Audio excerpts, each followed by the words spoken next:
I want to ask you, Quincy, to start off. What is your evolution of race consciousness?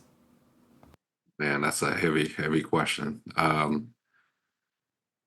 So a little bit about me. I grew up in Jackson, Mississippi, and I know a lot of people around the country. I've been around the U.S.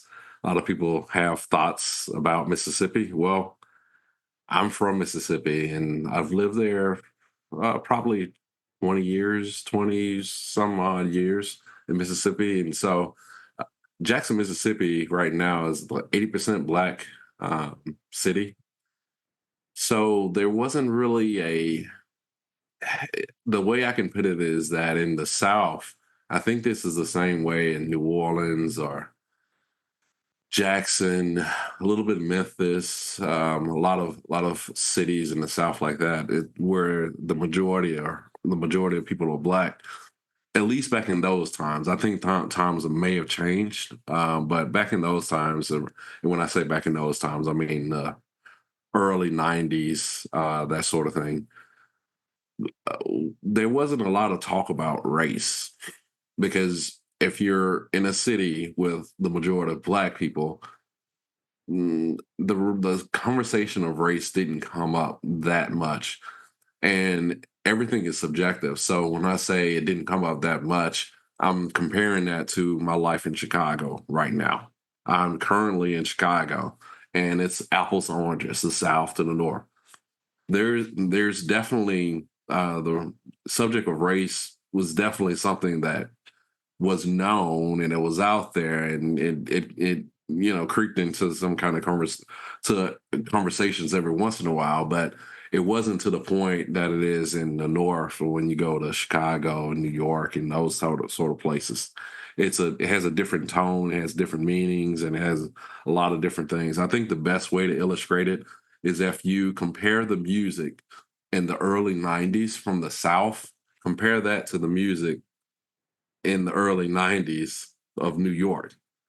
Um, it's totally different. That's what we were interested in. Where it was Lil Wayne, Master P. I wasn't really a Master P fan, but he's cool. But I was into Cash Money. That's what we were into in the South, and it was all about fun and that sort of thing.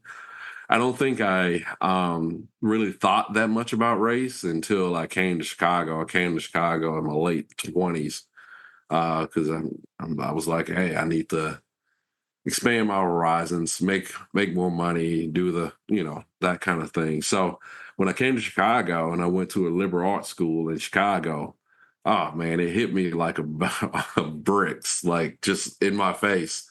But it hit me in a way that is unusual to a lot of people. It actually happened when I was in class with majority white classes, and keep in mind in the South, there's white and black mixed classes, but the interaction is definitely different. So in Chicago, and it took me a long time to get acclimated to the culture of Chicago because it's totally different. Like I said, we can get into that, but it's totally different. And I'm in a liberal arts school in Chicago, and I still have this mentality like I'm a cash money millionaire or something. I'm gonna like make all this money and people my classmates didn't think so. They didn't think that I could be successful. They told me, "What are you talking about? You're black. You can't succeed." And that's when it kind of hit me. I'm like, after so many conversations like that, I'm like, who are you to tell me that I can't succeed or do the things that I want to do in life? And that conversation kind of got deeper and deeper the more people I met. And I was like, oh, okay, so this is the thing in Chicago. So it was more so of, I know the black experience is different in Chicago than it is in, let's say, Mississippi. And there's good and bad to each, but it kind of hit me that way as far as my interaction with white liberals. So that was my racial awakening, well, my being conscious of my race, if you were. So that So was in 2020, right? When you were experiencing that, right? that was No, that was a little earlier than 2020. You're close. No, no, no, no. That was in 2008 when I came to Chicago. That was way back. Okay, Yeah, yeah. 2008. Okay.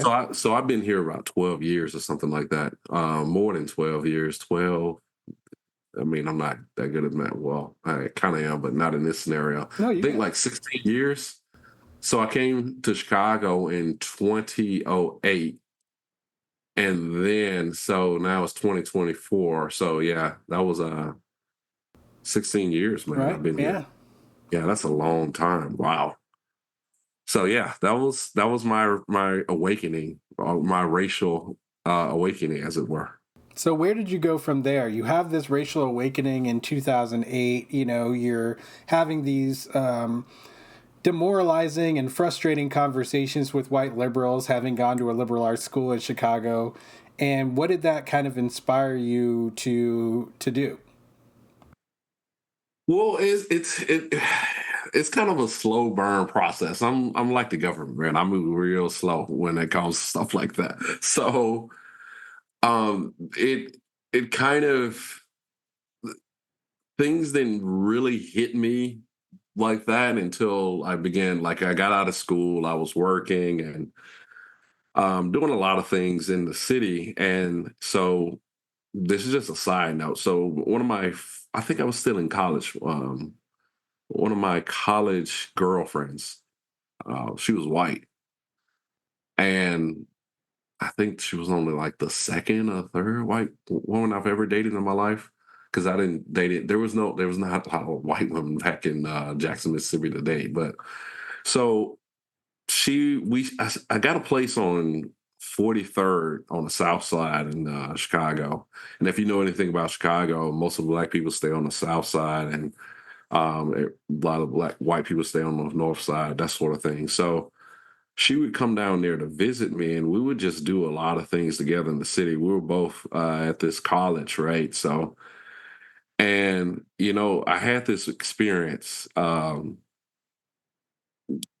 This real weird experience, man. When again, this is like a slow burn. So I took a bus ride with her. Me and her used to go together uh, throughout the city. So I took a bus ride, and we were somewhere on the west side. And the west side is a lot of black people on the west side as well.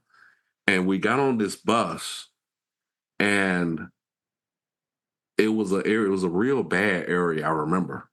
And when they saw me with this white woman, I saw the look in this little kid's eyes. It's like, I don't know how to describe it. It was sort of like he was looking at, and I mean, I think she was my girlfriend, so of course she was attractive. But it wasn't it wasn't a look of like, oh wow, she's attractive. It was much more of a look of she's better than me. I don't know how to explain the look in his eyes, but it was more so of a look of reverence, and that I've never seen before in my entire life. And it just like it shocked me. And a part of that is she was from South Dakota and I was from Mississippi. So we were both in like small cities or whatever. So we were just doing whatever in Chicago. We were just both like, no one told us, hey, you shouldn't be in that area. And we were in an area that we probably shouldn't have been in. But at the same time, it was like, he hasn't seen someone like her in that area apparently ever. And when I saw that, it made me deeply sad for a long time, man. Because it felt, I'm not like a real big feeling person, but I'm very intuitive, which is kind of ironic. And the kind of feeling or emotion I got was like, he thinks that she's better than him. That's the feeling that I got.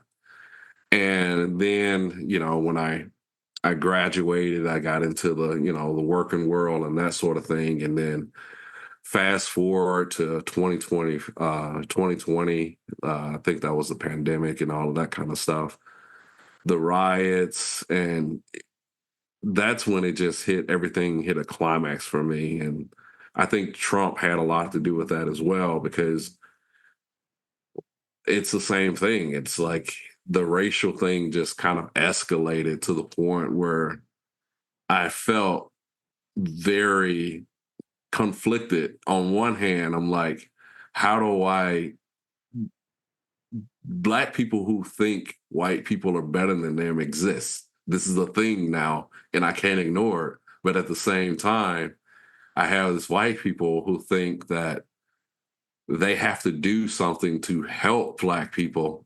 And keep in mind, I'm from the South. I've never thought really that much about white people, except for they were like, I don't know, you would work a job and maybe they would be like one of the managers, a couple of managers, and they were like, I don't know, I never thought about them in that way, but it felt as though the perception that the world was trying to shove off on me is that I, as a black man, needed the white liberal to help me. And that really, I don't know, that really, I don't know the word to describe it, but it's something that wore on my consciousness for a while, if that makes sense. Yeah, no, definitely. Thank you for sharing your story Mhm. with us. Thanks for watching. For access to the full-length conversation and all of the 2-hour long unedited conversations that I've had on race, click the support link in the description below. Thanks for your support and see you next time.